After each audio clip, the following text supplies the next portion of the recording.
Why did the British and Commonwealth armies use bolt-action rifles like the Lee-Enfield in World War II instead of a semi-automatic weapon, such as the M1 Garand? If you ever used a .303 Lee-Enfield rifle, you will understand why the Garand was not an overly attractive alternative. It has the smoothest bolt action of any military weapon ever produced, is deadly accurate, offers an excellent sight picture, snugs in like a devoted girlfriend, is perfectly balanced, and in semi-skilled hands can crank a minimum of 15 aimed shots in 60 seconds. Trained British infantrymen were tested by firing a mad minute, and scores of 36 hits on a 48 square target at 300 yards were recorded. One unusual and overlooked design feature was that when the bolt was lifted after firing, it was spring-loaded and flew back on its own without any further effort. All the soldier had to do was push the bolt forward and it locked home without having to be forced.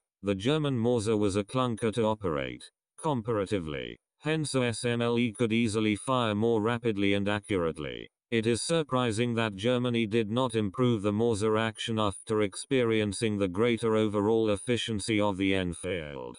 Pride goeth before the fall. Since the British and Commonwealth forces were well trained on the SMLE and had enormous reserves of this weapon and ammunition, changing over to the Garand was not a logical idea, as the benefits were not attractive, even without the supply and economic factors. Also, Commonwealth doctrine strongly emphasized marksmanship. One bullet means one dead enemy, otherwise you are wasting the Queen's ammunition. You horrible excuse for a soldier. To be fair, I should mention that my first issued rifle was a .303 Lee-Enfield way back in 1963 when I joined the militia. In 1967 I joined the regular army and received the splendid FN FAL, an excellent weapon that was quite accurate and had the advantage of semi-auto loading. When back on Civvy Street, I considered myself insanely fortunate to purchase 1917 SMLE with a sparkling bore and the proper monster bayonet,